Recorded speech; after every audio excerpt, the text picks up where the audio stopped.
Hello friends, अगर आप भी स्टोरीज की मदद से अपनी इंग्लिश को इम्प्रूव करना चाहते हो और इंग्लिश बोलना सीखना चाहते हो तो ये वीडियो आपके लिए है। एंड तक देखते रहना। सो फ्रेंड्स, बिना किसी देरी के शुरू करते हैं आज की वीडियो। तो यहाँ पर ये बता रहा है कि कुछ साल पहले मैं कॉफ़ी शॉप में था, यानी वहाँ पर बैठा था। बता रहा है कि a few years ago I was at a coffee shop. A few years ago I was at a coffee shop, यानी कुछ साल पहले मैं एक कॉफ़ी शॉप में था। मैं टेबल पर बैठा कॉफ़ी पी रहा था। आगे बता रहा है कि I was sitting at the table having my coffee. I was sitting at the table having my coffee. Having का मतलब है पीने से, ड्रिंकिंग की तरह। I was sitting at the table having my coffee. मैं टेबल पर बैठा कॉफ़ी पी रहा था और मैंने अब तक की सबसे सुंदर लड़की को देखा। यहाँ पर ये बता रहा है कि and I saw the most beautiful girl I had ever laid eyes on. तो यहाँ पर ये बता रहा है कि जिस कॉफ़ी शॉप में मैं बैठा था, कॉफ़ी पी रहा था, वहाँ पर एक लड़की आई जो कि बहुत खूबसूरत थी। बता रहा है कि इतनी खूबसूरत थी कि आज तक मैंने कभी इतनी खूबसूरत लड़की देखी नहीं थी, मेरी नज़र गई नहीं आज तक इतनी खूबसूरत लड़की पर। बता रहा है कि and I saw the most beautiful girl I had ever laid eyes on. और मैंने अब तक की सबसे सुंदर लड़की को देखा। ऑनेस्टली, जब भी हम कहते हैं ऑनेस्टली तो हम कह रहे हैं कि हम ईमानदारी से बता रहे हैं, सच बता रहे हैं। तो यहाँ पर ये बता रहा है कि honestly I couldn't take my eyes off her. तो यहाँ पर टेक ऑफ का यूज़ हुआ है हटाने से। तो बता रहा है कि सच कहूँ तो मैं उससे अपनी आंखें नहीं हटा पा रहा था, यानी जो मेरी नज़रें उस पर पड़ गई वह हट नहीं रही थी, मैं उसे देखे जा रहा था। यहाँ पर बताना चाह रहा है कि honestly I couldn't take my eyes off her. Honestly I couldn't take my eyes off her. सच कहूँ तो मैं उससे अपनी आंखें नहीं हटा पा रहा था, मैं उससे बात करना चाहता था। I wanted to talk to her. I wanted to talk to her, यानी मैं उससे बात करना चाहता था।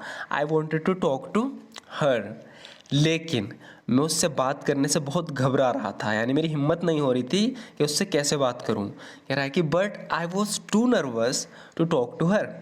But I was too nervous to talk to her, लेकिन मैं उससे बात करने से बहुत घबरा रहा था। But I was too nervous to talk to her, लेकिन किस्मत ने साथ दिया। जब भी हम कहते हैं कि किस्मत ने साथ दिया, हम इस तरीके से बोल सकते हैं बट लकीली, यानी लक से समझ लो, लकीली समझ लो, फेट इंटरवीन्ड। फेट यानी भाग्य ने दखल अंदाजी दी, यानी हम इसे इस तरीके से बोल सकते हैं लेकिन किस्मत ने साथ दिया। उस लड़की से बात करना चाह रहा था लेकिन घबरा रहा था, तभी कुछ ऐसा हुआ कि इसकी उससे बातचीत हो गई। तो अब यहाँ पर ही बता रहा है, सबसे पहले कह रहा है कि लेकिन किस्मत ने साथ दिया, but luckily fate intervened. But luckily fate intervened, लेकिन किस्मत ने साथ दिया। जैसे ही मैं जा रहा था, कह रहा है कि जैसे मैं वहाँ से उठ के जा रहा था, as I was leaving. As I was leaving, यानी जैसे ही मैं जा रहा था, एज आई वॉज लीविंग, मैंने गलती से अपना फ़ोन गिरा दिया। तो बता रहा है कि जैसे ही मैं वहाँ से जा रहा था, लड़की के पास से गुजर रहा था, मेरा फ़ोन हाथ से गिर गया गलती से। तो बता रहा है कि I accidentally dropped my phone. I accidentally dropped my phone, यानी मैंने गलती से अपना फ़ोन गिरा दिया। I accidentally dropped my phone, और उसने उठाकर मुझे दिया, यानी जैसे मेरा फ़ोन गिरा तो वो लड़की उठी, उसने फ़ोन उठाया और मुझे दिया। And she picked it up and handed to मी।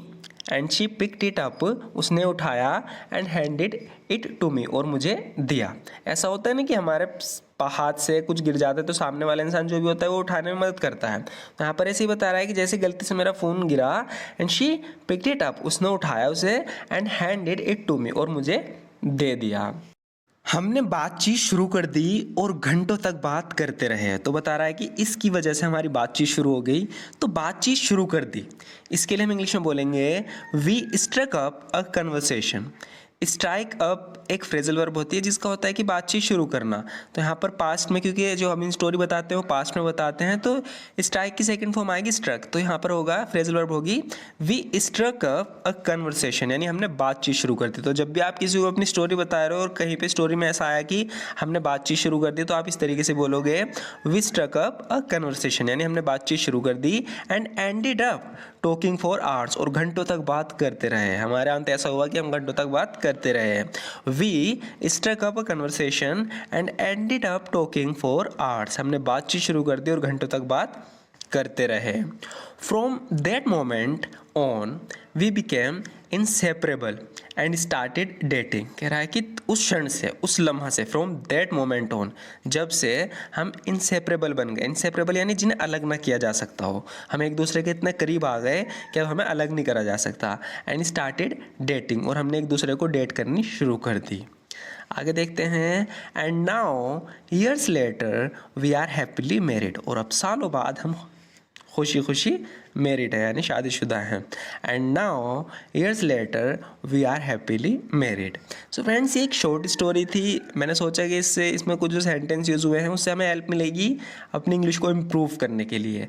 क्योंकि देखो, जब भी हम इंग्लिश में बातचीत करते हैं तो ज़्यादातर हम जो अटकते हैं ना, वो जब पास्ट सेंटेंस की बात आती है ना, जब हमें अपना किसी को अपना हमने कल क्या किया या हमारे साथ क्या हुआ ये बताते हैं ना, तब दिक्कत होती है। लेकिन अगर इस तरह की स्टोरीज हम देखते रहते हैं तो हमें एक आइडिया मिल जाता है कि कैसे हम अपने पास्ट के बारे में बात कर सकते हैं इंग्लिश में।